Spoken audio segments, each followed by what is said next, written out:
ان کو مخاطب کر کے کہا گیا کہ ان الذین آمنوا وعملوا الصالحات سیجعل لهم الرحمن ودا. وہ لوگ جن کا ایمان دنیا والوں کے نزدیک ایمان نہیں، اللہ کے نزدیک ایمان ہے، وہ جو اللہ کے نزدیک صاحبان ایمان ہیں اور جن کے عمل اللہ کی نگاہ میں صالح ہیں، ان کو یہ خوشخبری سنائی گئی کہ سیجعل لهم الرحمن ودا. وہ اللہ رحمان الرحیم ان کی ود، جیسے محبت سے لفظ بنتا ہے ود، اسی طریقے سے مودت کی اصل ہے ود بودار. تو اللہ نے یہ فیصلہ کیا ہے کہ جو صاحبان ہیں، یہ سورہ مریم کا شاید ہے، اس میں یہ وعدہ ہو رہا ہے کہ اللہ نے جو لوگ صاحبان ایمان ہیں اور عمل صالح رکھتے ہیں ان سے یہ وعدہ ہے کہ ہم تمہاری محبت پیدا کر دیں. سیجعل، ہم جعل کریں گے، بنائیں گے، ہم تخلیق کریں گے، ہم پیدا کریں گے. اب ایک طرف تو اپنے طور پہ ذمہ داری لے رہا ہے کہ ہم پیدا کریں گے. کوئی اپنے طور پر نہیں کہے گا کہ ہم محبت کر رہے ہیں، نہیں، ہم نے یہ نعمت ان کو عطا کی. جن کے دلوں میں محبت ہے وہ ہماری عطا کرتا ہے، ہم نے بنایا. اور پھر یہ محبت جو ان کے دلوں میں پیدا ہوگی، یہ اللہ کی طرف سے یہ تو اعلان ہے کہ ہم پیدا کر دیں گے. اور جب یہ محبت پیدا کرنے کا مرحلہ آیا تو وہاں پر تقاضا کیا گیا کہ یا رسول ان سے کہہ دیجیے کہ ہمیں کوئی اور اجر نہیں چاہیے، کوئی اور صلہ نہیں چاہیے سوائے ان سے مودت کرنے سے. قل لا اسألکم علیہ اجرا. دیکھیے اب یہ نہیں کہا کہ ہم نے مودت کو فرض کیا، یہ نہیں کہا کہ مودت کو ہم نے واجب کیا، مودت کو لازم ٹھہرایا، نہیں، مودت کو اجر قرار دیا.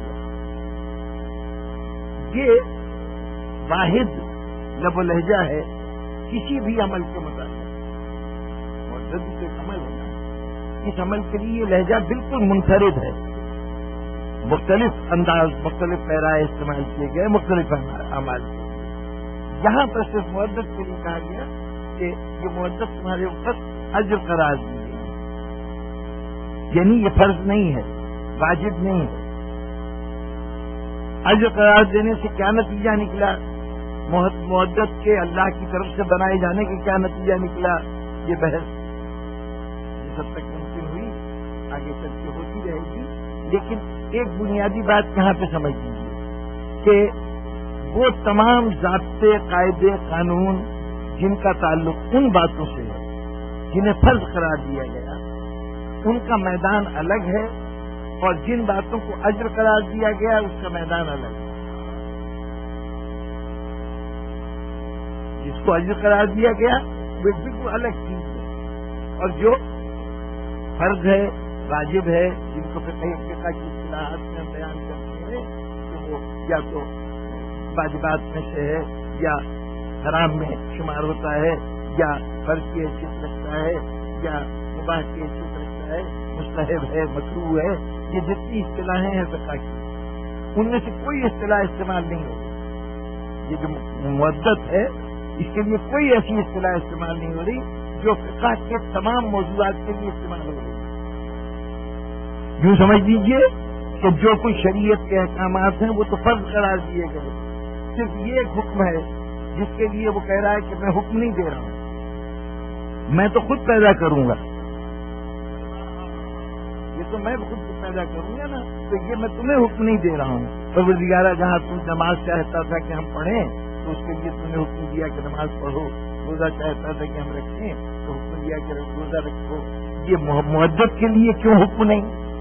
تو جواب ملے گا کہ دیکھو وہ جتنی چیزیں ہیں اگر ہم حکم نہ دیں تو تم اس کو نہیں بجا لاؤ گے. پابند ہو تمہیں پتہ ہی نہیں چلے گا کہ ہم تم سے کیا چاہتے ہیں. اگر ہم نے نماز کے لیے نہ کہا ہوتا تو کیا تم جانتے کہ اللہ چاہتا ہے کہ عبادت کی جائے، اس شکل میں کی جائے؟ اگر ہم روزے کا تقاضا نہ کرتے تو کیا تم اپنے طور پہ سمجھ جاتے کہ ماہ رمضان آئے ہو روزہ رکھ لیں؟ وہ احکامات ہیں کہ جن کو اس وقت تک سمجھا ہی نہیں جا سکتا تھا جب تک حکم نہ دیا جاتا. لیکن یہ جو محبت کا معاملہ ہے، مودت کا معاملہ ہے، یہ کہنے کا پابند نہیں ہے، مودت کی نہیں جاتی، ہو جاتی ہے۔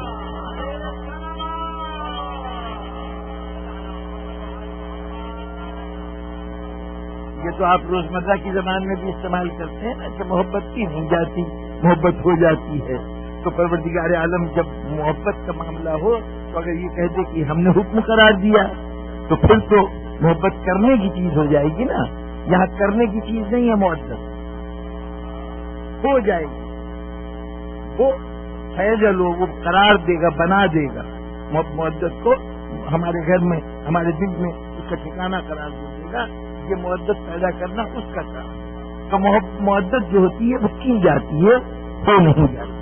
تو جو چیز کرنے کی ہے وہ چیز کا فرمان جاری کر کے، یعنی اس عمل کی توہین ہوتی تو اس کے لیے حکم جاری کیا جائے۔ بس وہ عمل ایسا ہوگا کہ اگر محبوب کے کہیں فضائل کا ذکر ہوا، بے ساختہ چہروں پر خوشی آ جائے گی، اگر مصائب کا ذکر ہوا آنکھوں میں آنسو آ جائیں گے۔ یہ دونوں عمل کسی حکم کے محتاج نہیں ہوں گے، یہ فرمان کے محتاج نہیں ہوں گے کہ ہم فضائل بیان کرنے جا رہے ہیں تمہارے چہرے کے اوپر خوشی آ جائے، یا ہم مصائب بیان کرنے جا رہے ہیں اب تمہیں سوگوار ہو جانا ہے۔ یہ لازمی نتیجہ ہے اس محبت کا جو دل میں پیدا ہو گئی ہے کہ جب اچھائی ان کے فضائل کا ذکر ہو تو چہرے پر خوشی کے آثار پیدا ہو جائیں، یہ فطری بات۔ اچھا، تو یہ محبت کو جب اس نے ہم پر اس طرح سے معین کر دیا، لازم قرار دیا، تو اس کا مطلب یہ ہے کہ فرائض کے تقاضے کچھ اور ہیں اور محبت کے تقاضے کچھ اور ہیں۔ کم سے کم ایک بحث تو اسی موقع پہ ختم ہو جانی چاہیے کہ اب یہ بات بالکل ناسمجھی کی بات ہوگی۔ اگر ممبر اجازت دیتا تو میں ثقیل لفظ بھی استعمال کر لیتا، یعنی عقل کے غیر متوازن حیثیت کی بات ہوگی کہ میں یہ بات شروع کر دوں کہ کسی فرض کا اس اجر کے ساتھ موازنہ شروع کر دوں۔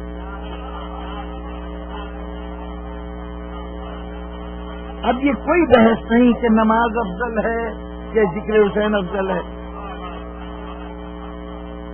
ماتم افضل ہے یا 2 رکعت نماز پڑھ لینا افضل ہے، یہ چادر سے تابوت پہ چڑھائی جا رہی ہے یہ افضل ہے، یا کسی بیوہ کے ساتھ پہ چادر ڈال دینا وہ افضل ہے، جو خون غم حسین میں بہایا جا رہا ہے وہ بہایا جائے، یا کسی بیمار کو خون دے دیا جائے۔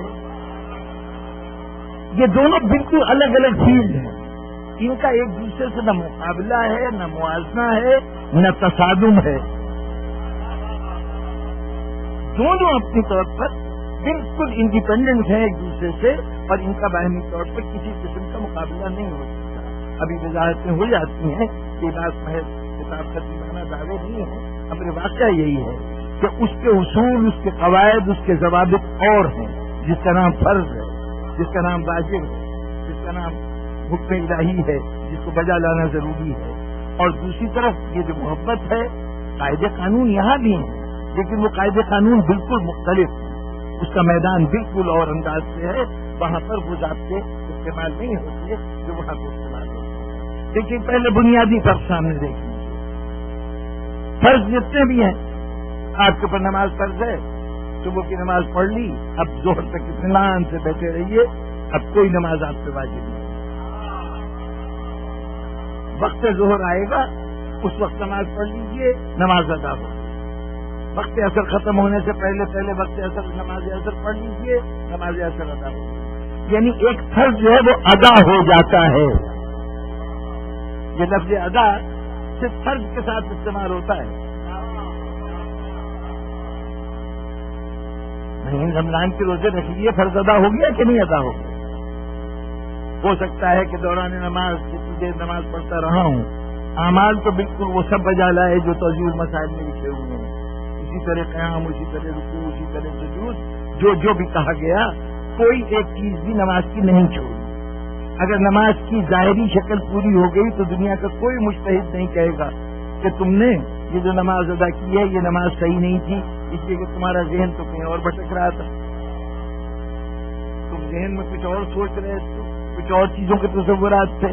نہیں، کوئی فقیہ نہیں کہے گا کہ جاؤ دوبارہ نماز پڑھو، اس لیے کہ تمہارا ذہن دائیں بائیں بھٹک رہا تھا۔ فرض تھا، جیسے کہا گیا ویسے ادا کر دیا.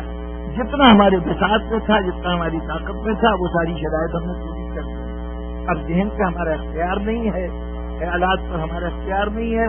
اس کے سلسلے میں ہمارے سامنے کوئی ہم عذر کر سکتے ہیں کہ پروردگارہ ذہن بھٹکتا رہا، لیکن اس کے باوجود ہم یہ کوشش یہ نہیں کہہ سکتے کہ ذہن ہمارا پابند تھا، کوئی خیال آنے ہی نہ پائے. ممکن نہیں تھا نا. اس لیے اس معاملے میں آپ سے مواخذہ نہیں کیا گیا کہ تم نے کیوں سوچا، کیوں ادھر ادھر کے متعلق معاملات پہ غور کیا. تمہیں نماز پڑھنے کے لیے کہا گیا تھا، تم نے پڑھ دی، ادا ہو گیا.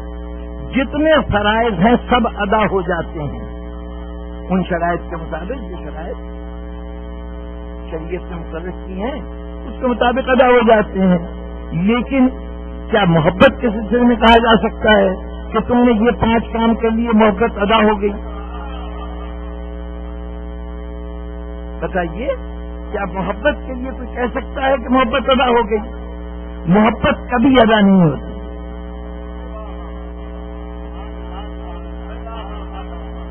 دیکھیے سیدھا سا پیمانہ ہے. آپ نماز، صحیح نماز کیا ہے؟ جائیے توضیح المسائل دیکھیے، اس کے اندر بتایا گیا کہ یہ قاعدے ہیں، ان کے مطابق نماز ادا ہو.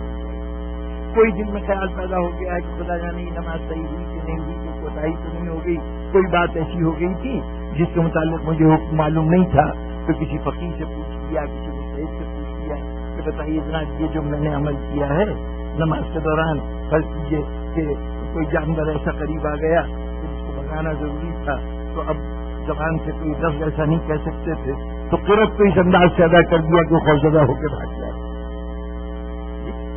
اعوذ باللہ، دل زور سے کہہ کے بلی کو بھگا دیا. کوئی ایسی بات. تو اب یہاں پہ ہم نے آیت قرآنی کو استعمال کیا بلی کو بھگانے کے لیے. جہاں پہ دل میں شک پیدا ہو گیا جا کے مجتہد سے پوچھ لیں گے. کوئی چیز ہمارے ذہن میں، کوئی چیز بھول گئے کہ ہم نے دو سجدے کیے تھے یا نہیں کیے تھے، یہ ذہن میں الجھن ہے، تو بتائیے میری نماز صحیح ہوئی کہ نہیں ہوئی. مجھے یہ شبہ ہو گیا تھا کہ تیسری رکعت ہے کہ چوتھی رکعت ہے، اور مجھے اس وقت حل سمجھ میں نہیں آیا. بتائیے اس شبے کے ساتھ جو نماز پڑھی گی اس کی کیا صورت ہے؟ آپ کو جو بھی مسئلہ، کوئی دشواری پیش آئی، اس کی ریمیڈی آپ نے جا کے مجتہد سے پوچھی. توضیح المسائل میں دیکھ لی، تحفۃ العوام میں دیکھ لی، فقہ کی جو کتابیں ہیں اس میں سے دیکھ لیا. ترازو موجود ہے جس پہ آپ اپنی نمازوں کو تول کر یہ فیصلہ کر سکتے ہیں کہ صحیح پڑھی کہ نہیں پڑھی. لیکن محبت کے سلسلے میں کس سے پوچھیے گا کہ میں نے محبت کا حق ادا کر دیا کہ نہیں ادا کیا؟ کوئی مجتہد فتویٰ دے سکتا ہے کہ ہاں ماشاءاللہ آپ نے محبت کے تقاضے پورے کر دیے؟ کوئی عالم دین، کوئی کتاب، کوئی مقرر پیمانہ کے ساتھ اس پیمانے پر رکھ کے اپنے عمل کو ناپ لیجیے کہ پورا اترتا ہے تو حق ادا ہو گیا؟ کوئی ذریعہ نہیں.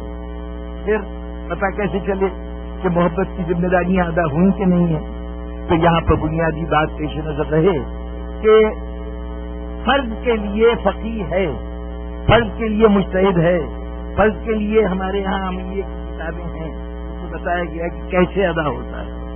محبت کے لیے دنیا کا کوئی پیمانہ، کوئی جج، کوئی منصف، کوئی مجتہد، کوئی فقیہ کچھ نہیں کہہ سکتا.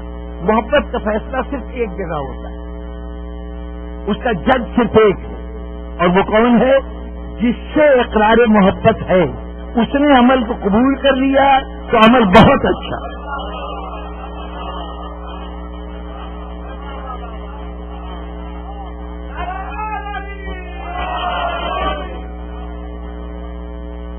واحد پیمانہ اس کی ذات ہے کہ جس سے اظہار محبت ہے.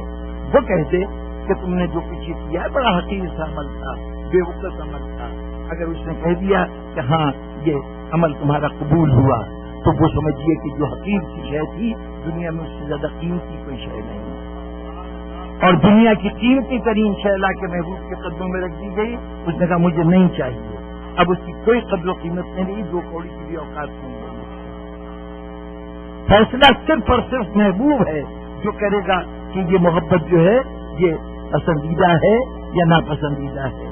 دیکھیے آپ کو مرحلہ مصائب کے مرحلے میں یہ باتیں آپ کو سنتے رہتے ہیں، ذرا اس کو اس حوالے سے دیکھیے. امام حسین علیہ السلام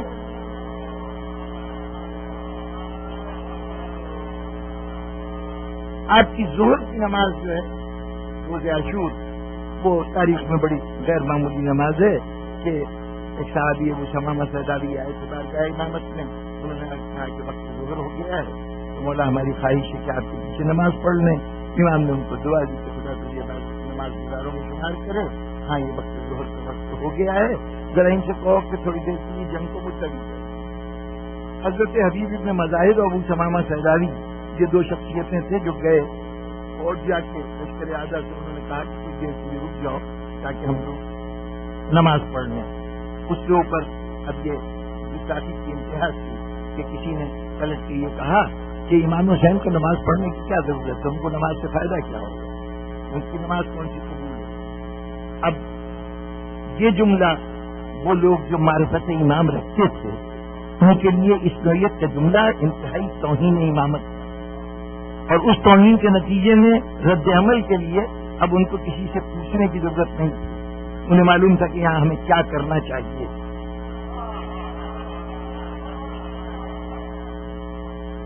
کسی فتوے کی ضرورت نہیں ہے کہ ہمیں اس موقع پہ کیا کرنا ہے، توہین ہو رہی ہے امامت کی، اس کے اوپر رد عمل کیا ہوگا۔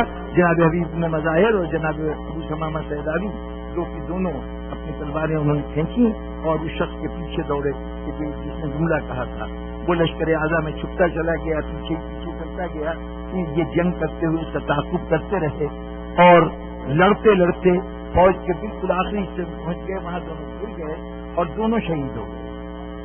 یہ دونوں گھر یہاں خیمہ گاہ سے بہت دور فاصلے پر یہ الگ الگ یہ ایک ہی وقت میں حملہ آور ہوئے تھے، دونوں شہید ہو گئے۔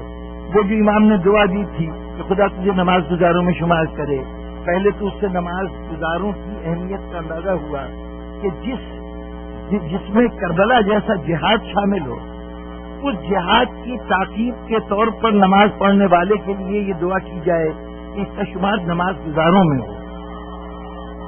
کتنا بلند مرتبہ تھا نماز گزاری کا، لیکن اس کے ساتھ ساتھ یہاں پتہ چلا کہ اس دعا میں یہ حقیقت بھی پنہا تھی کہ ابو شمامہ تمہاری تمنا تو بہت ہے میرے پیچھے نماز پڑھنے کی، لیکن تمہیں موقع نہیں ملے گا میرے پیچھے نماز پڑھنے کا، اس سے پہلے شہید ہو جاؤ گے، لیکن خدا تمہیں انہی نماز گزاروں میں شمار کرے جنہوں نے میرے پیچھے نماز پڑھی ہے۔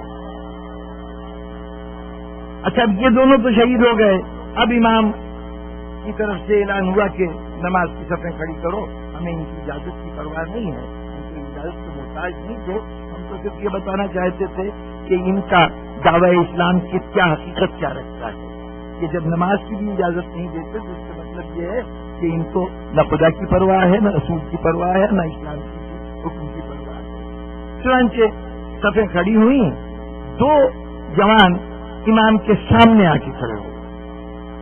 اب یہ ایک ایسا مقام ہے کہ ظاہر ہے کہ باہر سے دشمن نے جنگ بند نہیں کی، تو دشمن کی طرف سے کیا ہو رہا ہے، تیر اندازی ہو رہی ہے مسلسل، جتنے تیر امام کی طرف بڑھ رہے ہیں ان میں سے ایک جوان شہید ابن عبداللہ حنفی اپنے جسم کے اوپر تیر جھیلتے چلے جا رہے ہیں، وہ تیر کو اپنے جسم پہ روک رہے ہیں، امام تک نہ پہنچنے پائے۔ آپ کے جسم میں کم از کم 13 تیر بالکل پیوست ہو چکے، نماز ختم ہوئی ہے، ظاہر ہے کہ حالت سفر کی بھی اور حالت خوف کی بھی نماز ہے، اس حالت میں بہت ہی مختصر نماز ہوئی ہوگی، لیکن وہ مختصر نماز جیسے ہی ختم ہوئی شہید ابن عبداللہ حنفی زمین پہ گر پڑے۔ اب ذرا یہ ملاحظہ فرمائیے کہ دو گروہ، ایک وہ ہیں جو امام کے پیچھے نماز پڑھ رہے ہیں، ایک وہ دو افراد ہیں جو امام کے آگے کھڑے ہوئے ہیں، دو الگ الگ عمل۔ جو امام کے پیچھے نماز پڑھ رہے ہیں ان کے ساتھ بڑے مسائل وابستہ ہیں، صبح سے جنگ کر رہے ہیں، اس جنگ کے دوران بار بار میدان میں جانا آنا، لاشوں کو اٹھانا، یہ سب چیزیں صاحب حسینی اپنے ساتھیوں کی بہتوں کی لاشیں خود اصحاب اٹھا کے لائے، تو جب لاشیں اٹھا کے لا رہے ہیں تو لباس کے اوپر خون بھی ہوگا، خود بھی زخمی ہوں گے، ان زخموں سے بھی خون بہا ہوگا۔ اب پہلا مسئلہ تو یہ ہے کہ لباس کا پاک ہونا شرط ہے، اب کیونکہ خون آلود ہیں تو پتہ نہیں ہماری نماز صحیح تھی کہ نہیں تھی، سوال پیدا ہوگا۔ پھر نماز بھی نارمل نماز نہیں ہے، پنج وقتہ نماز نہیں ہے، بلکہ یہ نماز خوف ہے، نماز خوف جو جنگ کے میدان میں ادا کی جاتی ہے، جنگ یا ایسے موقع پر کہ جب نماز کو پوری طرح باقاعدگی سے ادا نہ کی جاتی ہے تو جتنی کم سے کم طریقے سے ادا ہو سکے وہ نماز کافی ہوتی ہے. تو وہ اشاروں سے بڑی تیز رفتاری سے پڑھی جانے والی نماز کی، اس سے بھی ذہن میں خیال آ سکتا ہے. اس سے پہلے کبھی نماز خوف پڑھنے کا اتفاق نہیں ہوا تو ذہن میں الجھن ہوتی ہے کہ آج کی نماز عام نماز سے تو بالکل مختلف تھی. یہ قبول بھی ہوئی ہے کہ نہیں ہوئی ہے؟ دوران نماز ظاہر ہے کہ تیر آ رہے ہیں، ان چیزوں کو بھی جوان روک رہے ہیں، لیکن سب کے خضوع و خشوع کا تو یہ عالم نہیں ہوگا کہ جو مولا کائنات کی کیفیت ہو کہ تیر نکال لیا جائے اور نماز میں کوئی فرق نہ آنے پائے. کچھ نہ کچھ جلد و پوش پیش کی طرف، ہونے والی لڑائی کی طرف، برستے ہوئے تیروں کی طرف دھیان دیا ہوگا. تو یہ بھی خیال ہو سکتا ہے کہ میری توجہ اس طرح نہیں رہی تو نماز ہوئی کہ نہیں ہوئی ہے. لیکن عجیب بات ہے کہ حسین کے پیچھے نماز پڑھنے والوں میں سے کسی نے یہ نہیں پوچھا کہ مولا میری نماز ادا ہو گئی کہ نہیں ہو گئی.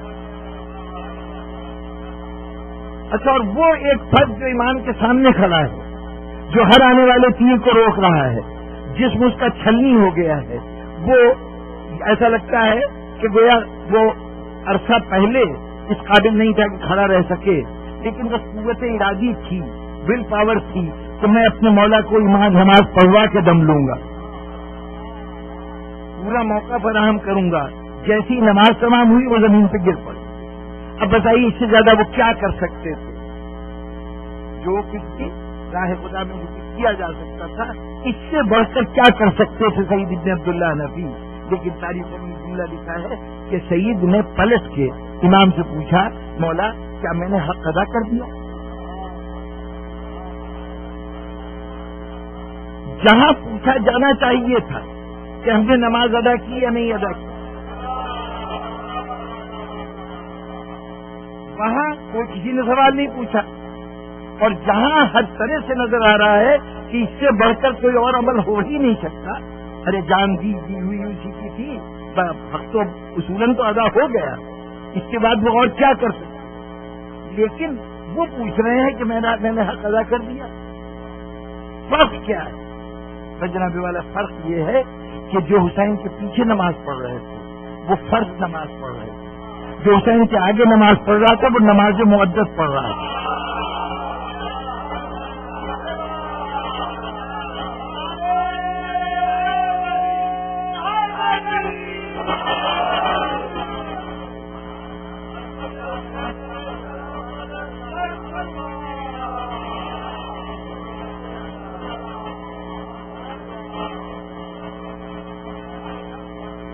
اب نماز فرض جو ہے اس کے قاعدے مقرر ہیں. امام حسین کا کوئی ساتھی اپنے عہد کا کوئی کم علم یا لا علم شخص نہیں ہے. یہ سب کے سب مجتہدین کے مقام پہ پائے، سب نائب نیابت امام کی حیثیت رکھتے ہیں، سب فقیہ ہیں، علم فقہ کے بارگاہ حسینی سے علم حاصل کیا ہے.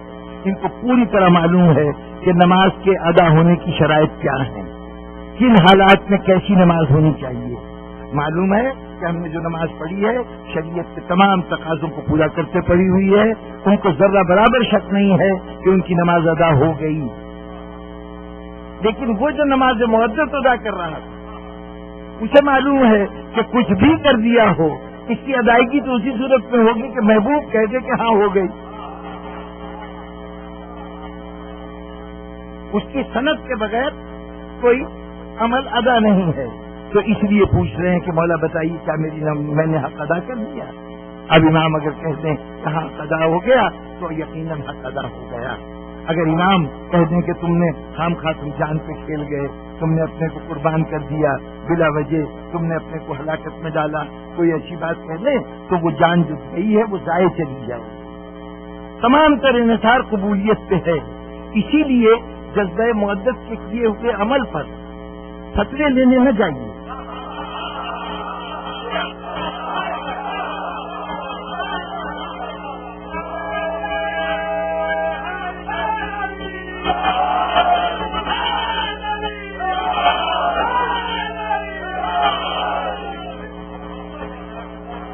میرے جملے سے کوئی غلط فہمی پیدا نہ ہونے پائے، میری بات سے کوئی غلط فہمی پیدا نہ ہو. خدا نخواستہ میں اپنے ان سید علماء کرام جنہوں نے اپنی زندگیاں وقت فقہ کی تعلیم کے لیے وقت کی ہیں ان کی شان میں نہ کوتاہی مقصود ہے اور نہ ان کے درجے یا مقام کی اہمیت سے انکار کر رہا ہوں. بات صرف اتنی ہے کہ یہ مخصوص میدان مودت کے عمل کا میدان فقہ نہیں ہے. وہ اپنے میدان میں اگر نماز ہوگی میں ان سے پوچھوں گا کیسے ادا ہو، اور اگر انہوں نے کہہ دیا کہ یہ غلط ہے تو پھر میں سمجھوں گا کہ ہاں غلط ہے. وہ میرے روزے پہ انگلی اٹھائیں گے، میں کہہ دوں گا کہ ہاں روزہ غلط ہے. ان کا ہر فرمان سناکھوں پر. لیکن یہ جو مودت کا معاملہ ہے اس کو ادھر نہیں پوچھنا ہے، ادھر اس بارگاہ میں پوچھنا مولا جس کی آپ کی قدموں نے جو نظر کیا ہے عمل، یہ آپ کی بارگاہ میں قبول ہوا ہے یا نہیں. اگر آپ کی یہ عبادت بارگاہ سیدہ میں قبول ہو جائے تو اس کے بعد بھلا بتائیے کسی کے فتوے یا کسی کے ارشاد کی کیا اہمیت رہ جاتی ہے. بڑے بڑے علماء ہمارے جب ان کے سامنے بعض ایسے پہلو پیش کیے جاتے تھے جو بظاہر سخت فقہ کے پیمانے پہ پورے نہیں اترتے تھے عزاداری کے باوجود، تو وہ ایک جملہ کہا کرتے تھے از مادر حسین نہیں ترسم، ہمیں حسین کی ماں سے خوف آتا ہے. تو اس حسین کی ماں سے خوف آنے کا مطلب کیا ہے؟ کیا وہ فقہ کے احکامات بیان کرنے میں کوتاہی برت رہے تھے؟ ان کا فریضہ تھا کہ اگر دین کا مسئلہ ہے تو اس کے اندر رہنمائی فرمائیں، بتائیں کہ یہ فریضہ ادا ہوا کہ نہیں ادا ہوا. نہیں، از مادر حسین نہیں ترسم کا مطلب یہ تھا کہ یہ جوریسڈکشن ہے مادر حسین کی، یہ ان کی حدوں کا معاملہ ہے، اس میں داخل ہو جاؤں اس کا مجھے خوف آتا ہے کہ میں سیدہ کے اختیارات کو استعمال کروں. یہ فتویٰ صرف وہ دیں گی، یہ فیصلہ وہ کریں گے. لیکن اس کا مطلب بے قاعدگی بھی نہیں ہے، بے راہ روی بھی نہیں ہے. یہ پیش نظر رہے کہ جس کی بارگاہ میں عمل پیش کرنے جا رہے ہیں اس کی اپنی بھی پسند اور ناپسند ہے. کہیں عمل کسی ایسے انداز کا نہ ہو کہ جو ان کی نگاہ میں ناپسندیدہ ہو اور میں سمجھوں کہ یہ میں تحفتاً پیش کر رہا ہوں. عمل کا تحفہ پیش کرتے ہوئے اپنے اس محبوب کے بلند ذوق کو پیش نظر رکھیے.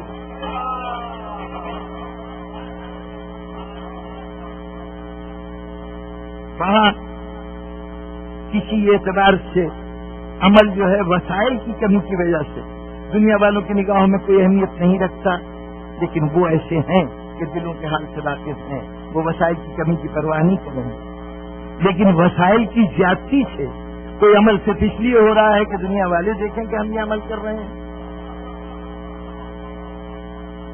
بہتوں کو ناگوار گزرے گا، آج کل ذرائع ابلاغ بہت عام ہو گئے ہیں اور اس کا نتیجہ یہ ہے کہ ہم اپنی ہر چیز کو دنیا کے سامنے نمائش کے لیے پیش کر سکتے ہیں کہ دیکھیے یہ ہم جو فلاں عمل کر رہے ہیں، فلاں کام کر رہے ہیں. میں کہتا ہوں نماز پڑھتے ہوئے ضرور تصویر کھینچا کے دنیا کو دکھائیے تاکہ دنیا میں بھی یہ خیال پیدا ہو کہ اگر ہم نے نماز چھوڑا ہے تو غلط بات ہے، ہمیں بھی نماز پڑھنی چاہیے. لیکن خدا کے لیے ماتم کرنے کے بعد اپنی زخمی پشت کو کیمرے کے سامنے رکھ کے دکھانا، یہ ذرا سوچ لیجئے کہ کیا میں اپنے باپ کے جنازے پر اگر آنسو بہا رہا ہوں تو چاہوں گا کہ میری فلم تیار ہو اور اس کو دنیا کے سامنے دکھایا جائے. یہ نمائش کا ایک عجیب انداز. آپ یوٹیوب پہ چلے جائیے، آپ کو جگہ جگہ مختلف باطنی انجمنوں کی طرف سے یہ باقاعدہ اعلان بھی نظر آئے گا، فلاں جگہ پرسہ دیا جا رہا ہے، اور پھر اس پرسے کی تصویریں آئیں گی اور اس کے اندر تمام تر کوشش یہ ہے کہ یہ دکھایا جائے کہ کس کس طرح سے اپنے آپ کو زخمی کیا گیا، کس طرح سے زخمی کی گئی، کتنے بڑے بڑے زخم ہمارے اوپر لگے. یہ دکھاتے ہوئے ذرا سا سوچ لیجیے کہ آپ جس کی بارگاہ میں پیش کر رہے ہیں وہ اتنا تو خلوص ہو نا کہ کم از کم آنسو بہاتے ہوئے تو ہم نہ چاہیں کہ ہمیں ضرور دیکھا جائے. ہنستے ہوئے، مسکراتے ہوئے، خوشی مناتے ہوئے جسم کے مرحلوں پر آپ کی تصویریں چھپیں کوئی بات نہیں، لیکن اظہار غم کے موقع پر اپنی نمائش کرنا گویا اظہار غم کی توہین کرنا اس جذبے کی. میں واضح نصیحت کے مقام پہ نہیں ہوں، میں تو بنیادی طور پر یہ عرض کر رہا ہوں کہ مودت کے تقاضے کیا ہوتے ہیں. فرض کے تقاضوں سے وہ تقاضے کس اعتبار سے مختلف ہوتے ہیں. تو پہلی بات تو یہ ہے کہ مودت میں جج کا کام، فیصلہ کن کام فقیہ کا کام نہیں ہے، کسی قانون دان کا کام نہیں ہے، کسی عالم دین کا کام نہیں ہے. یہ فیصلہ وہ زوات کریں گی جن سے محبت کا دعویٰ ہے. اور پھر یہیں سے ایک اور پہلو جو سامنے آتا ہے کہ نماز پڑھ رہے تھے، نماز میں معلوم ہے کہ سجدہ جو ہے وہ معراج کی منزل ہے، چنانچہ 2 سجدے کر دیے ایک رکعت میں، خیال آیا کہ معراج کی منزل ہے تو آخر 2 پہ کیوں اکتفا کی جائے، ایک سجدہ اور صحیح، اور جیسے ہی ایک سجدہ اور کرنے کا خیال کیا ویسے ہی شریعت نے کہا کہ پوری نماز خطرے میں پڑ گئی تمہاری، اگر جان بوجھ کر کیا ہے تو نماز بھی گئی اور تم بھی گنہگار ہوئے، سون ہو گیا تو اس کے لیے راستے بتائے ہیں شریعت نے کہ اس غلطی ہو جانے کے لیے کیا قیمت ادا کرو، کیسے سجدہ سہو بجا لاؤ، یہ سب اس کے لیے قاعدے بتائے گئے ہیں۔ لیکن اگر ارادتاً جان بوجھ کر نماز کو طول دینے کے لیے 3 سجدے کر دیے، 4 سجدے کر دیے گئے تو پوری نماز باطل اور گنہگار الگ۔ یہی صورتحال ہے کہ 2 رکعت نماز صبح کی تھی، موسم اس دن اتفاق سے اچھا تھا، اور پھر یہ سوچا کہ جب نیند سے اٹھ ہی گئے ہیں تو پھر 2 ہی پہ کیوں اکتفا کریں، 4، 6، 8، 10 رکعت بھی پڑھی جا سکتی ہے، دوپہر کے وقت کام کی جاتیوں میں اور مصروفیتوں میں تب تو 4 رکعتیں کہہ دی ظہر اثر کی، صبح کی فقط 2 رکعت، جبکہ تر و تازہ بھی ہیں، زیادہ کام کرنے کی صلاحیت بھی ہے، دل بھی چاہ رہا ہے، لیکن اگر اس وقت 2 نہ پڑھی تو بھی نماز باطل، عمل ناقابل قبول، اور جس وقت 4 کہی گئی ہے اس وقت 4 نہ پڑھی تو پھر وہ بھی عمل ناپسندیدہ۔ جیسے کہا گیا ہے ویسے کرنا ہے، اور کر دیا اور فارغ ہو گئے۔ لیکن ابھی میں نے اس کیا کہ محبت میں تکمیل کا کوئی مرحلہ آتا ہی نہیں، کتنے عمل ہیں جس سے یہ ثابت ہو جائے کہ یہ عمل ہو گیا، اس کا مطلب ہے کہ ہر واجب کی، ہر فرض کی ایک منزل ہے، حاصل ہو جائے تو وہ کام ختم، جس کو ہم کہتے ہیں نا ادا ہو گیا، منزل حاصل ہو گئی، ادا ہو گیا۔ لیکن محبت کی کوئی منزل نہیں، جتنی محبت کیجیے ابھی مزید کی گنجائش موجود ہے۔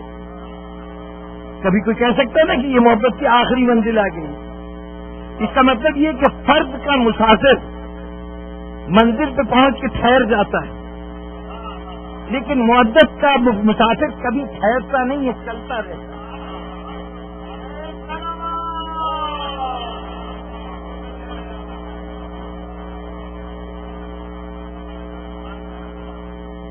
اس کا کام مستقل سفر میں رہنا ہے، محبت کا سفر ختم نہیں ہو جاتا، مستقل سفر میں رہنا ہے۔ اب مستقل سفر میں رہنے کا مطلب کیا ہے؟ تمہیں کسی جگہ جا کے ٹھہرنا نہیں ہے، قیام گاہ نہیں ہے، منزل نہیں ہے، تمہارے سامنے صرف ایک راستہ ہے۔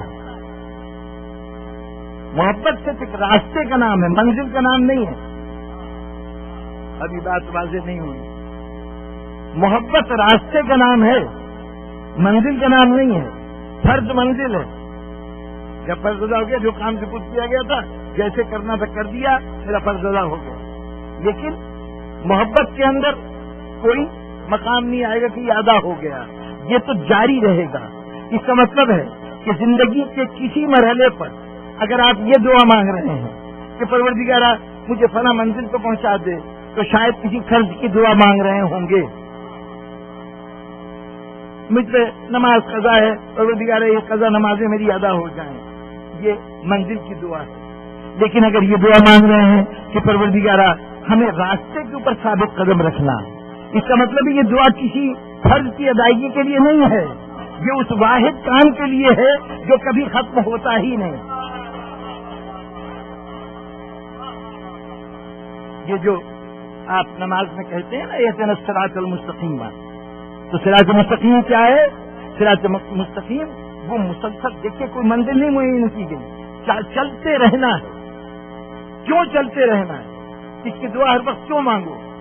وہ ایک بڑا آسان سا جھگڑا ہے کہ کہہ دیا گیا کہ اہدنا کا مطلب یہ ہے کہ وہ بھائیوں نے کہا کہ پروردگار ہمیں راستہ دکھا دے، ہدایت کر دے۔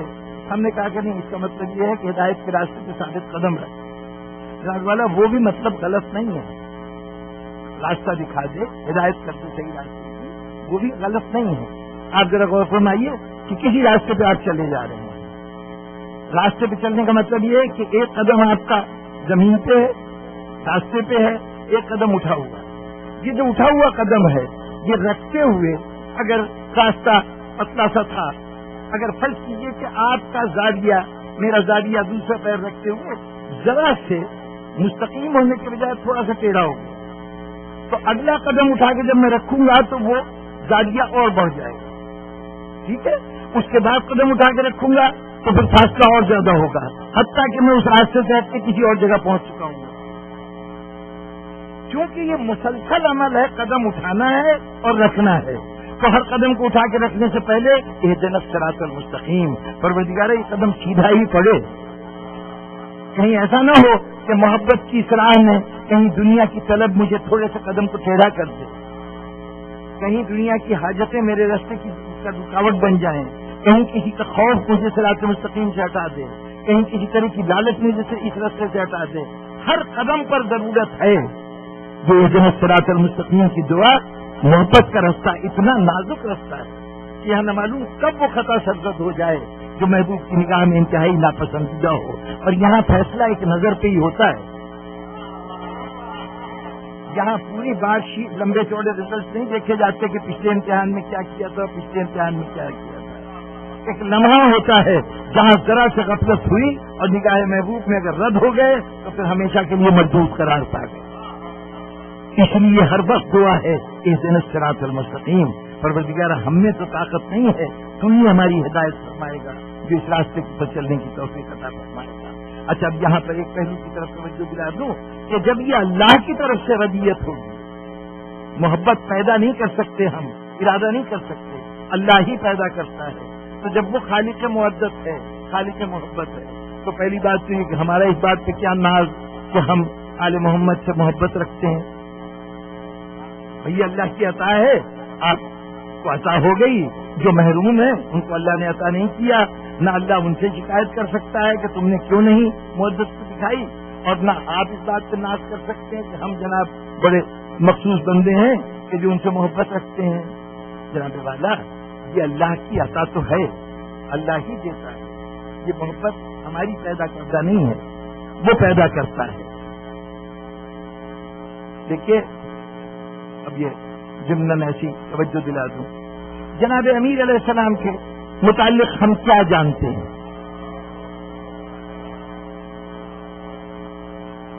مولا کائنات کے متعلق ہماری معلومات کیا ہیں؟ وہی جو ہماری کتابوں میں لکھا ہے، لیکن جناب صورت احوال یہ کہ ہماری کتابوں میں جو لکھا ہے وہ نہ ہم نے پڑھا ہے نہ ہم مانتے ہیں۔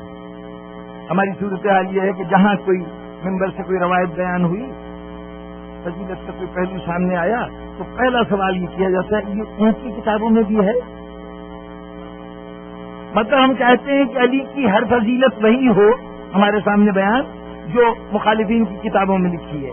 یہ ہمارا ذوق مناظرہ ہے، اتنے دن سے جھگڑا کر کر کے ہمیں صرف فکر ہے تو ان باتوں کی جو دوسروں کے یہاں لکھی ہے۔ ہماری کتابوں میں مولا کی کیا شان اور کیا کیفیت لکھی، کبھی ہم نے اس پہ نظر اٹھا کے دیکھا ہی نہیں، نہ اس کا ذکر ہوتا ہے نہ ہمیں وہ متاثر کرتا ہے۔ بھائی اس بات سے کیا فائدہ، یہ تو صرف ہم مانتے ہیں نا، ہمارا عقیدہ ہے، وہ بتائیے جو وہ بھی مانتے ہیں۔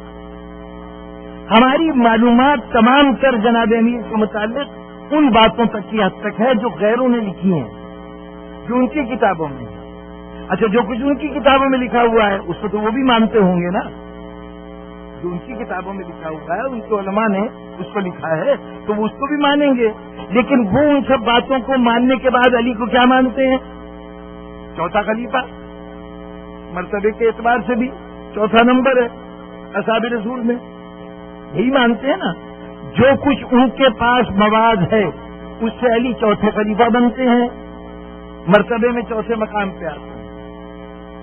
آپ کا علم جو ہے وہ صرف ان کی کتابوں کی حد تک ہے، لیکن کیا عقیدہ بھی ان کی حد تک ہے؟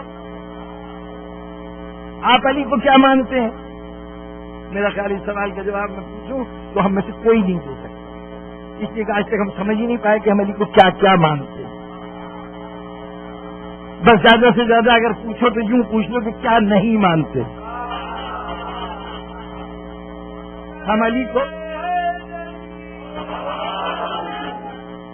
کو خدا نہیں مانتے، بس زیادہ سے زیادہ یہ وضاحت کر سکتا ہوں، باقی کیا رہ گیا جو ہم نہیں مانتے؟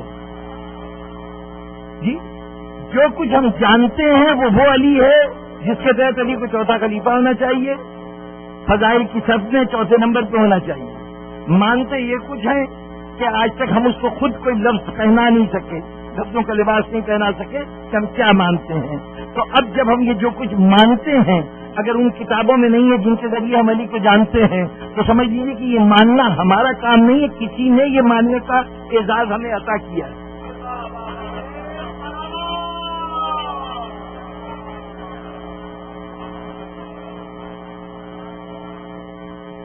یہ کسی کی عطا ہے, کسی کی بخشش ہے کہ ہم علی کو وہ کچھ مانتے ہیں کہ جو جانتے نہیں ہیں. جانتے تو ہم بہت ہی معمولی سی بات ہے, بہت سطحی بات ہے, لیکن مانتے کیا کچھ نہیں ہے. اس کا مطلب ہے یہ عطا پروردگار ہے, محبت علی, علی شناسی, علی کی معرفت, یہ سب اس کی عطا ہے. تو جب اس کی عطا ہے تو پھر اس کے اوپر میں کس بات پر ناز کروں کہ جناب یہ صفت مجھے اللہ نے عطا کی ہے. کسی کا اللہ نے شکل و صورت دے رکھی ہو, دوسرے انسانوں کی نگاہ میں وہ خوبصورتوں میں شمار ہوتا ہو, تو اب اس بات کو ناز کرے کہ میں بہت خوبصورت ہوں, میں اس سے برتر ہوں, اعلیٰ ہوں, جو میرے مقابلے میں میری جیسی شکل و صورت نہیں رکھتا. ایسے کسی بھی عمل کو پسندیدہ نہیں کہا جائے گا.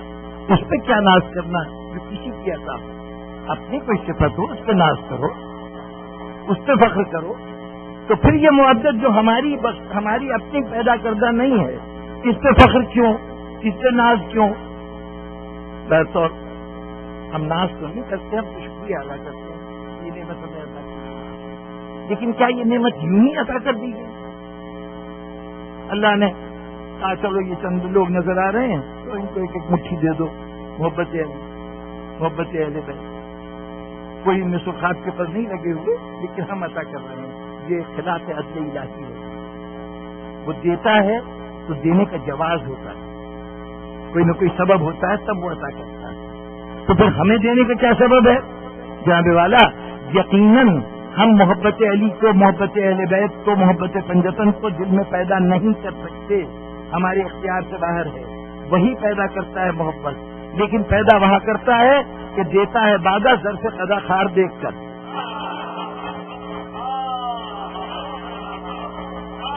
تم میں صلاحیت ہے, صلاحیت تو ہر انسان کے اندر اس طرح کی ہے کہ اگر اپنے سلیم سے کام لے گا تو وہ معرفت اہل بیت کی منزلیں طے کرنا شروع کر دے گا. نہیں, اس سے پہلے یہ دیکھو کہ تم میں طلب بھی ہے. کیا تم چاہتے بھی ہو کہ تمہیں یہ محبت عطا کی جائے؟ اس کے لیے کبھی تم نے دامن پھیلایا ہے, کبھی دست دعا دراز کیا ہے کہ ہمیں یہ محبت عطا ہو جائے؟ بس سمجھ لیجیے یہ جو فرش اعضا بیٹھی ہے نا, یہ جو آپ لوگ بیٹھے ہیں, یہ بیٹھنا در حقیقت طلب مودت اہل بیت کی ایک پہلی منزل ہے.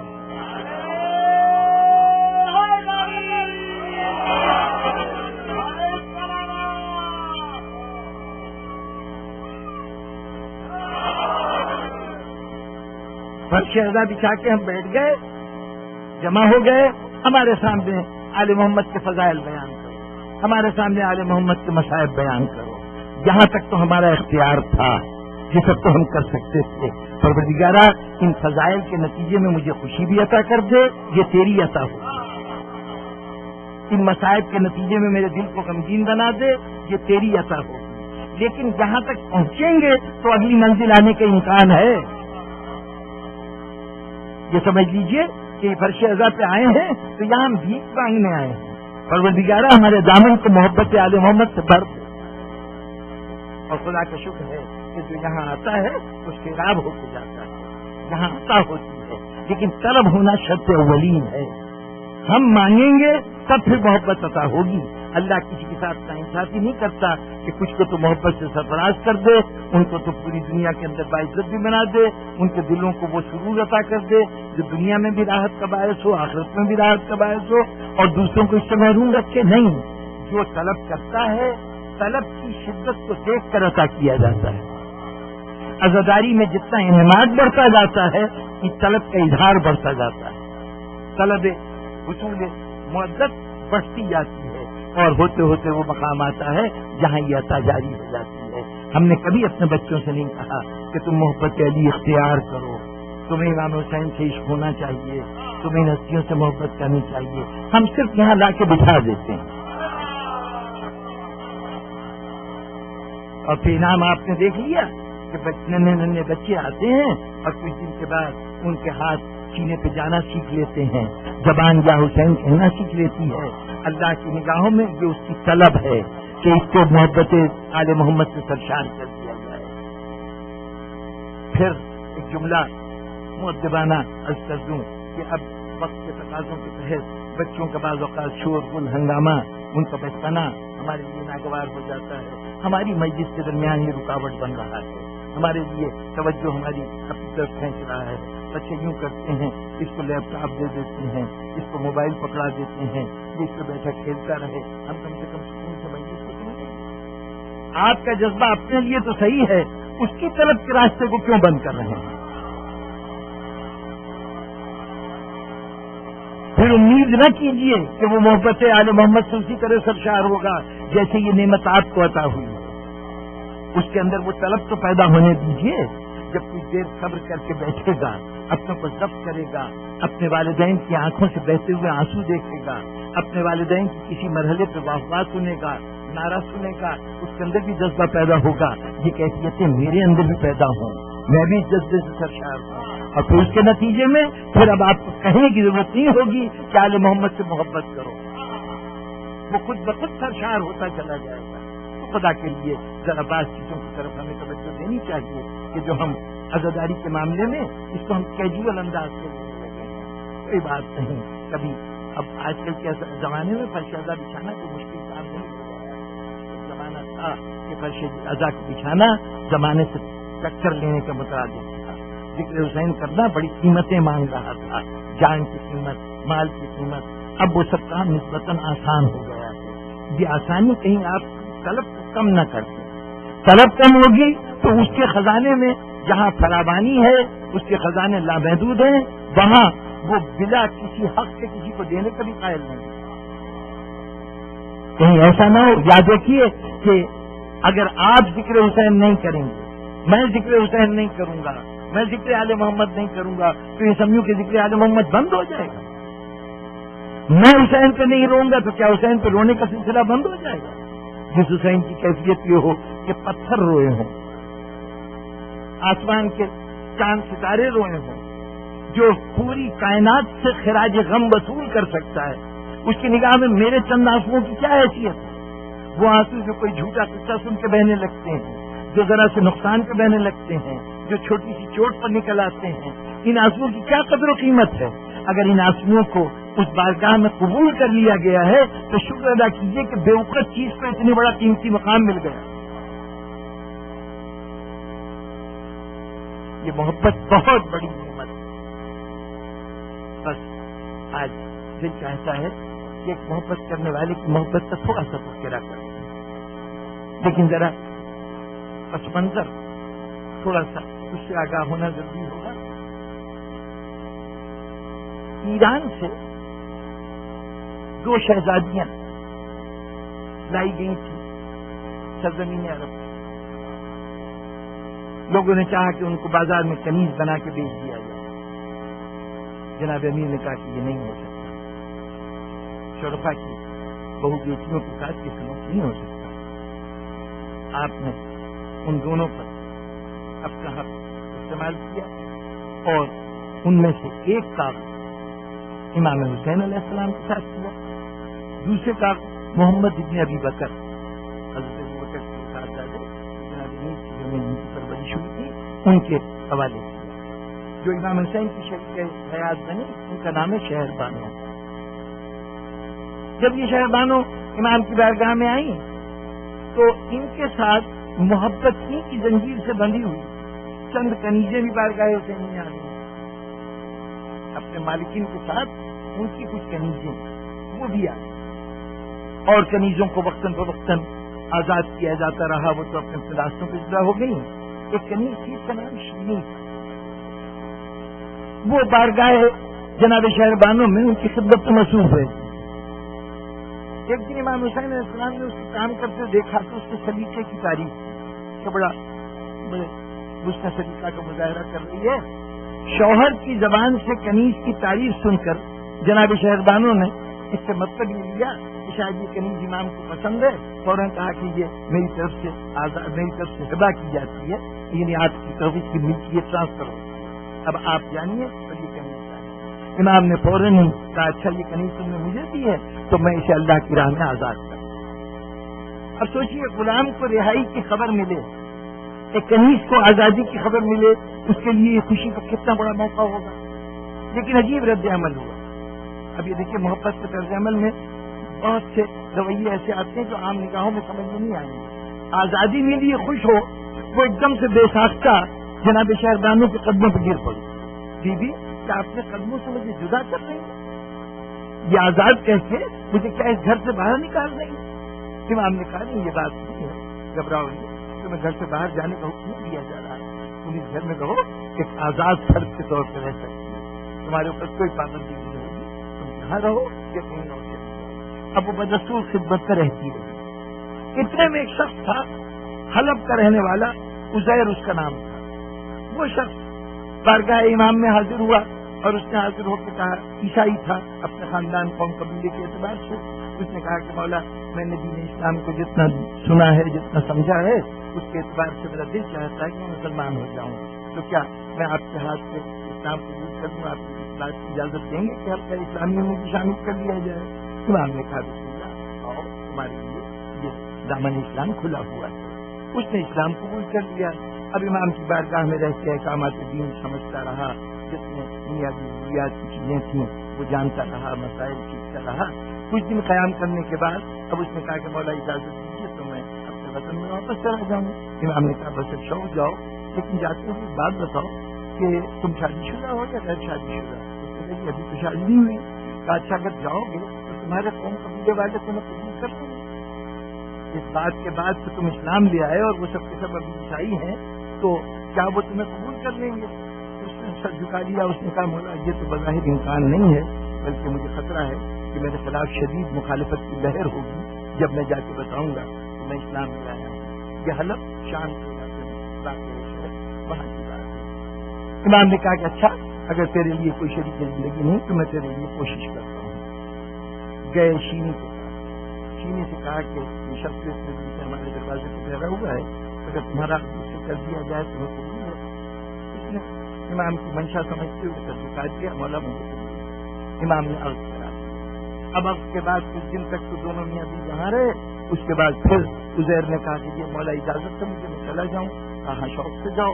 اب جب جانے کا وقت آیا تو اب شیریں کو ایک طرف اس گھر میں رہ چکی ہے، آداب شریعت معلوم ہے، شوہر کے تقاضے پر اسے وہیں رہنا ہے جہاں شوہر کو رہنا ہے، ایک طرف یہ صورت حال ہے، دوسری طرف وہ جذبہ محبت جو ہے وہ ان قدموں سے جدا ہونے کے اوپر وہ مجبور کر رہا ہے کہ ان سے جدا نہیں ہونا۔ چنانچہ اب جب امام کا حکم ملا کہ اچھا جا سکتے ہو اور اپنے طریقے زندگی کو ساتھ لے جاؤ، تو اس وقت شیخ نے کہا مولا آپ کا حکم ہے، فرمان ہے، شریعت کا حکم ہے، میں ضرور اپنے شوہر کے ساتھ جاؤں گی، لیکن مولا میں نے بہت خدمت کی ہے، کوئی ایسی تو نہیں ہے کہ اس میں کوئی دعویٰ کر سکوں، کوئی اتنا بڑا حق تو نہیں ہے کہ مان سکوں، لیکن آپ کریم ہیں اس لیے آپ کے کرم کو دیکھتے ہوئے چھوٹا منہ اور بڑی بات کہہ رہی ہوں۔ کیا بات ہے شریف، کیا کہنا چاہتی ہو؟ کہ مولا کیا کبھی ایسا ہو سکتا ہے کہ آپ میرے غریب خانے پہ تشریف لائیں، جہاں میں ہوں گی وہاں تشریف لائیں؟ امام نے سنتے ہی کہا یہ بھی کوئی بات ہے، اچھا ہم آئیں گے، تمہارے گھر آئیں گے۔ شیریں اب بلا کسی ہچکچاہٹ سے وہ تو سوچ رہی تھی کہ کہاں مولا، کہاں میرا گھر، ڈرتے ڈرتے بات کہی تھی۔ امام نے فوراً کہہ دیا ہم آئیں گے شیریں، تمہارے گھر آئیں گے۔ جب کسی کی مراد بغیر زحمت کے فوراً پوری ہو جائے نا تو پھر امیدیں اور بڑھنے لگتی ہیں، خواہشات اور آگے بڑھتی ہیں۔ اب جب امام نے یہ کہہ دیا تو تھوڑی دیر سر جھکائے بیٹھی رہی، کہا مولا ایک جسارت کر رہی ہوں، بہت بڑی بات کہنے جا رہی ہوں۔ کہا شیریں کیا بات ہے کہو تو؟ کہا مولا کیا یہ ممکن ہے کہ جب آپ تشریف لائیں تو یہ شہزادیاں بھی آپ کے ساتھ آ جائیں؟ میرا گھر تو اس قابل نہیں ہے، لیکن کیا ممکن ہے کہ شہزادیاں بھی آ جائیں؟ حسین نے پہلے سوال کا جواب تو بڑی بلا کسی ہچکچاہٹ کے کہہ دیا تھا کہ ہم آئیں گے۔ اب حسین نے سر جھکا لیا اور اس کے بعد آنکھوں میں آنسو بھرے ہوئے حسین نے کہا اچھا زینب میں کلثوم بھی آئیں گے، وہ بھی آئیں گے۔ وقت گزرتا گیا، ہوتے ہوتے وہ وقت آ گیا کہ اب اس کی کیفیت یہ تھی، آ کے گئی حلب میں ایک مقام تک، پہاڑی تھی، اس پہاڑی کے اوپر اس کے شوہر کا مکان تھا، اس کا نام باقاعدہ بیت معمور کے نام سے مکان کا نام تھا، قلعہ نما مکان تھا، وہاں پہ جا کے قیام ہوا۔ اب چونکہ یہ معلوم ہے کہ میرے امام نے وعدہ کیا تو ضرور آئیں گے، یہ یقین ہے کہ یہ ہو نہیں سکتا کہ، لیکن چونکہ کوئی وقت تعین نہیں ہوا تھا کب آئیں گے، تو اس کا معمول جو کچھ ہمارے تصور میں ہم سوچ سکتے ہیں، اس کا معمول یہ تھا کہ روز صبح کو اٹھتی تھی، سب سے پہلے گھر کو پوری طرح آراستہ کرتی تھی، کیا پتہ شہزادیاں آ جائے، میرا آقا آ جائے۔ وقت گزرتا گیا، اس کی امید نہیں ٹوٹی، اس کا یقین اپنی جگہ قائم رہا کہ میرا امام ضرور آئے۔ سارا دن امام کا انتظار کر کے رات ہوئی، ایک دن سونے کے لیے لیٹی تو خواب میں کیا دیکھتی کہ امام سامنے کھڑے ہیں۔ شیری اتنی دیر سے تیرے دروازے پہ کھڑے ہیں، تو لینے کے لیے نہیں آئی؟ ایک وقت میں گھبرا کے اٹھی، اب تو شوہر عزیر کا شانہ الہ عزیر میرا مولا خواب میں آیا ہے، اور مولا کا خواب جھوٹا نہیں ہو سکتا، ذرا جلدی سے جا کے دیکھو، پہاڑی کے نیچے جا کے دیکھو، نیچے کوئی قافلہ تو نہیں ٹھہرا ہوا۔ عزیر گھر سے روانہ ہوا تو یہاں اشتیاق اتنا زیادہ تھا کہ برداشت نہیں کر سکی، یہ بھی شوہر کے ساتھ چلی۔ میاں بیوی دونوں نیچے پہنچے تو دیکھا بہت سے خیمے لگے ہوئے ہیں، خیموں میں روشنی ہو رہی ہے۔ اب جو ان خیموں کے قریب پہنچے تو ان خیموں میں لوگوں کو جیسے اعمال اور افعال میں دیکھا کہ دل میں خیال ہے کہ میرے آقا مولا حسین کے ساتھی ایسے تو نہیں ہو سکتے، یہ حسین کے ساتھی تو نہیں لگتے۔ آخر کسی سے پوچھا کہ یہ کس کا لشکر ہے، یہ کون لوگ ہیں؟ بتایا گیا کہ یزید کا لشکر ہے، اور کسی دشمن کو شکست دینے کے بعد ان کے کچھ لوگوں کو گرفتار کر کے لے کے جا رہا ہے یزید کے پاس۔ اس نے کہا کہ اچھا تو تم لوگوں کے علاوہ کوئی اور بھی تمہارے ساتھ ہے؟ کہاں کچھ قیدی ہیں جو مدینہ شہر کے رہنے والے ہیں۔ اس نے سنا، ایک دم سے اس کا دل باغ ہو گیا، شاید اسی کی طرف اشارہ کیا ہو سکتا ہے ان قیدیوں کو پتا ہو میرا آقا کس حال میں ہے، ہو سکتا ہے کہ کوئی خبر ہو ان کے پاس آقا کے متعلق آئی۔ تو اب کیا دیکھا، ایک درخت کے نیچے کچھ بیویاں ہیں جو اپنے سر زانوں پہ رکھے ہوئے بیٹھی ہوئی، فرش خاک پہ بیٹھی ہیں، ہمت نہیں پڑ رہی تھی کسی بیوی سے کیسے خطاب کرے۔ ایک معجمہ نے سر اٹھایا، جیسے ہی سر اٹھایا یہ آگے بڑھی، کہا بیوی ایک بات بتاؤ، میں نے سنا تم لوگ مدینے کی رہنے والی ہو، مدینے کی رہنے والی ہو؟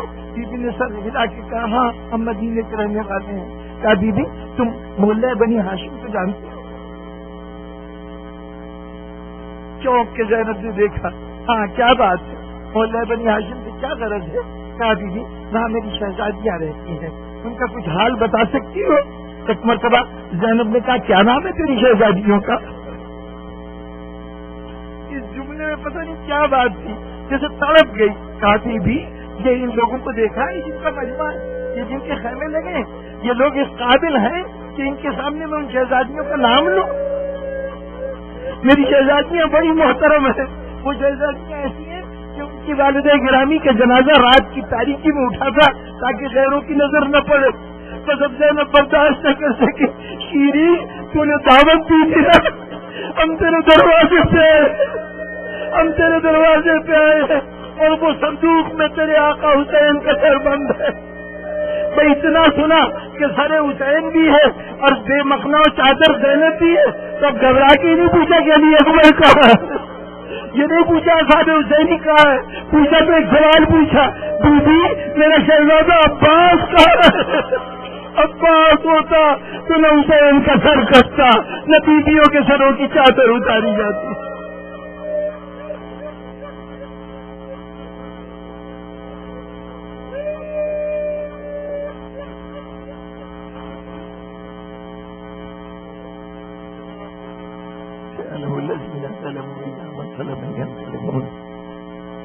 رب العالمین ہمارے تذکرے کو قبول فرمائے، ہمارے گناہان صغیرہ و کبیرہ کو معاف فرمائے، صراط مستقیم پر ثبات قدم عطا فرمائے، حاضرین کی تمام حاجتوں کو پورا فرمائے۔ یا اللہ ہمیں زمان علیہ السلام اپنے فرائض منصبی جو امام کی غیبت میں عائد ہوتے ہیں ان کو ادا کرنے کی توفیق اور سعادت عطا فرمائے، اور جسے شرف زیارت امام حاصل ہو جائے اسے توفیق دے کہ وہ اپنے امام کی اس طرح سے نصرت کرے جیسے انصار حسین میں کربلا میں امام حسین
ہوتے رہتے تھے جسے حلۂ فردوس عطا،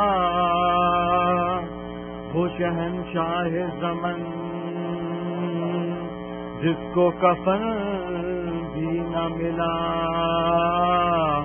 وہ شہنشاہ زمن جس کو کفن بھی نہ ملا، وہ محمد کا نواسا وہ حسین ابن علی، وہ محمد کا نواسا وہ حسین ابن علی، گلشن فاطمہ زہرا کی وہ معصوم کلی، نام ہے پنجتن پاک میں باہر پہ جلی، حرمت دین خدا جس کی شہادت میں ڈھلی، ہوتے رہتے تھے جسے حلۂ فردوس عطا، وہ شہنشاہ زمن جس کو وہ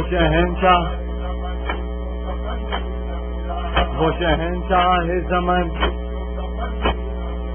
جھولا جبریل نے بچپن میں جھلایا وہ حسین، دوش پر جس کو پیغمبر نے بٹھایا وہ حسین، جس پہ قرآن کے پاروں کا تسایا وہ حسین، پانی دل کھول کے دشمن کو پلایا وہ حسین، آئے اس بے کس نادار کو پانی نہ دیا، وہ شاہ زمن جس وہ شہن خوب روتے ہیں جو اپنا کوئی مر جاتا ہے، خوب روتے ہو اپنا کوئی مر جاتا ہے، والی بات خوب روتے ہیں جو اپنا کوئی مر جاتا ہے، خوب روتے ہو اپنا کوئی مر جاتا ہے، لاش بے والی و وارث کا کفن پاتا ہے، اور ترس کھا کے اسے کوئی بھی دفناتا ہے، تعزیت کے لیے دشمن بھی چلا آتا ہے، آئے افسوس جگر گوشہ محبوب خدا، شہنشاہ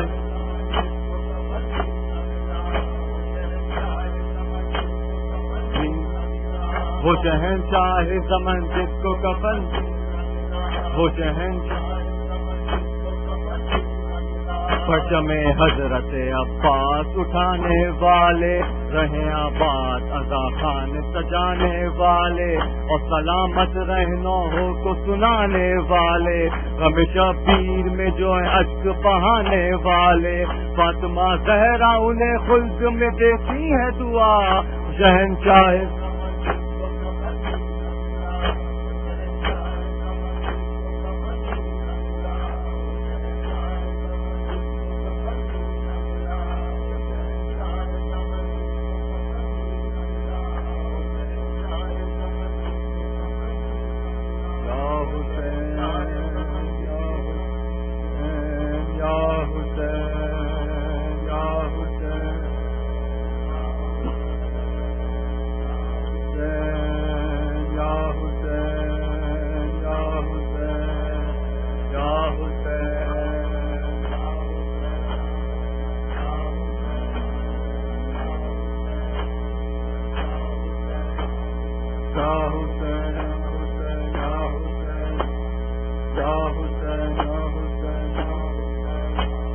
زینب کے کل سر پہ اے خاک پڑی ہے، زینب کے کل سر پہ اے خاک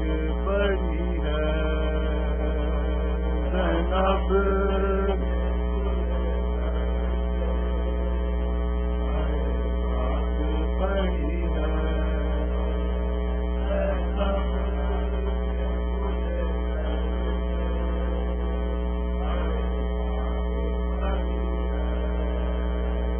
زینب زینب کے کھلے سر پہ خاک پڑی ہے، زینب کے کھلے سر پہ خاک پڑی ہے، زینب کے کھلے سر پہ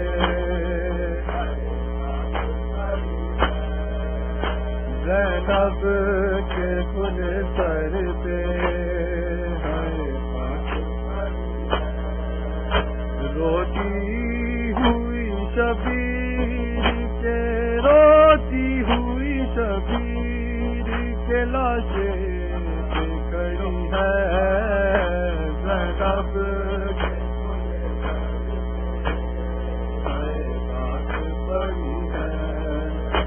زینب کے کھلے سر پہ روتی ہوئی شبیر کے روتی ہوئی شبیر کے لاشیں پہ کھڑی ہے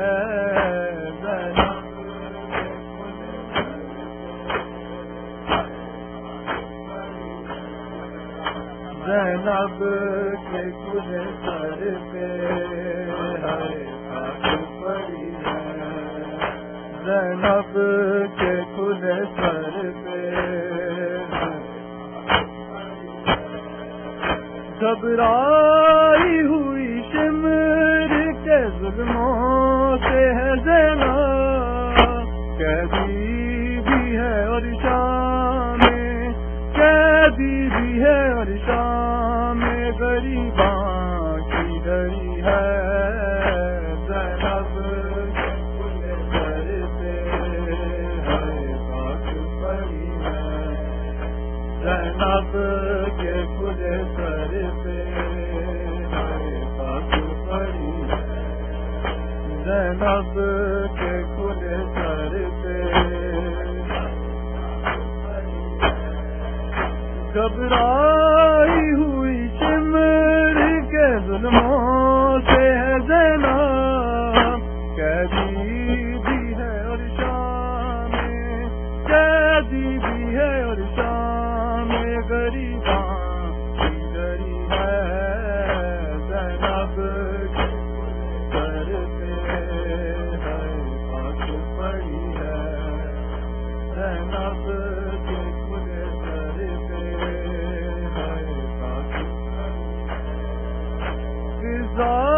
نے روکئی کہا سجاد سے جا کے زینب سر اریان ہے زینب سر اریان ہے اور بھیڑ بڑی ہے زینب کے کھلے سر پہ زینب کے کھلے سر پہ زینب کے کھلے سر پہ فضا نے یہ روکئی کہا سجاد سے جا کے زینب سر اریان ہے زینب سر اریان ہے اور بھیڑ بڑی ہے سب کے کھلے سر پہ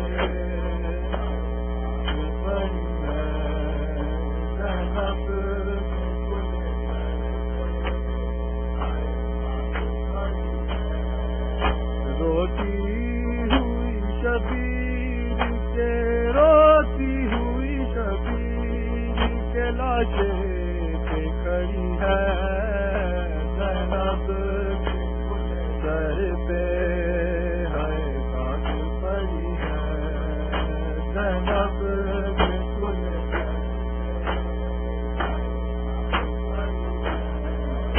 گھبرائی ہوئی شمر کے ظلموں سے ہے زینب قیدی بھی ہے اور شام قیدی بھی ہے اور شام غریباں کی ڈری ہے زینب کے سر پہ خاک پڑی ہے زینب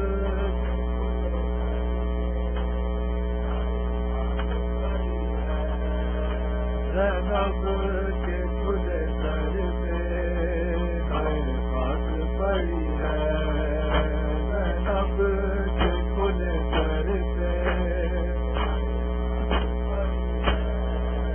فضا نے یہ روکئی کہا سجاد سے جا کے زینب سر اریان ہے زینب سر اریان ہے اور بھیڑ بڑی ہے زینب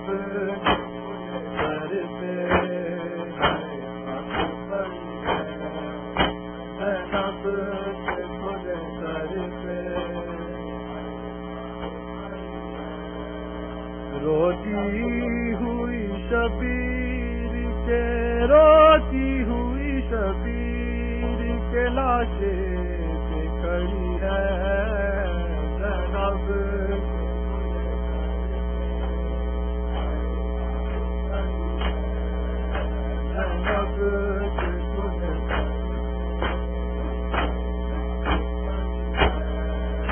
اکبر جو غم ثانیہ زہرا میں ہے روتا وہ روز جزا نارے وہ روز جزا نارے جہنم سے بڑی ہے زینب سر پہ ہے خاک پڑی ہے زینب کے کھلے سر پہ روتی ہوئی شبیر کے روتی ہوئی شبیر کے لاشیں پہ کھڑی ہے زینب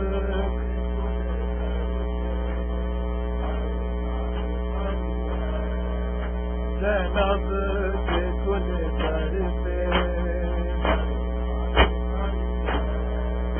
اکثر جو غم ثانیہ زہرا میں ہے روتا وہ روز جزا نارے وہ روز جزا نارے جہنم سے بڑی ہے زینب سر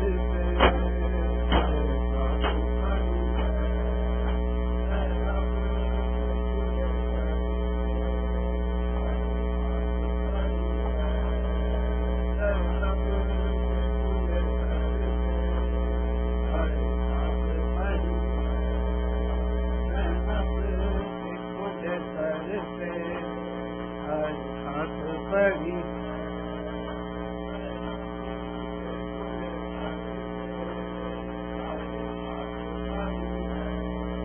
شبیر اگر کرنا کٹاتے تو یہ اسلام نہ ہوتا شبیر اگر کرنا کٹاتے تو یہ اسلام نہ ہوتا شبیر اگر کرنا کٹاتے تو یہ اسلام نہ ہوتا شبیر اگر کرنا کٹاتے تو یہ اسلام نہ ہوتا شبیر اگر کرنا کٹاتے تو یہ اسلام نہ ہوتا ماتم سے منہ نہ پھیرو ارے او نمازیوں ماتم سے منہ نہ پھیرو ارے او نمازیوں شبیر جو سجدہ نہ بچاتے تو یہ اسلام نہ ہوتا شبیر اگر کرنا کٹاتے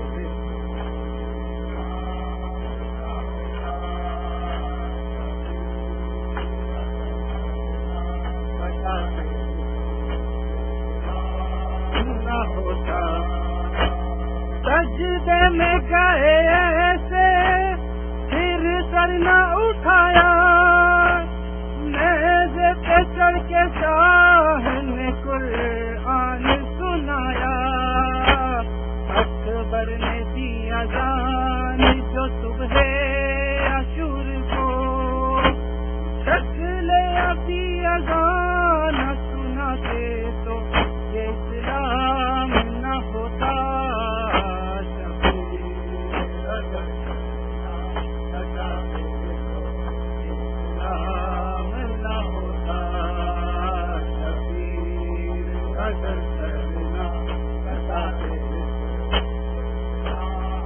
نہ ہوتا شبیر اگر کرنا کٹاتے تو اسلام نہ ہوتا شبیر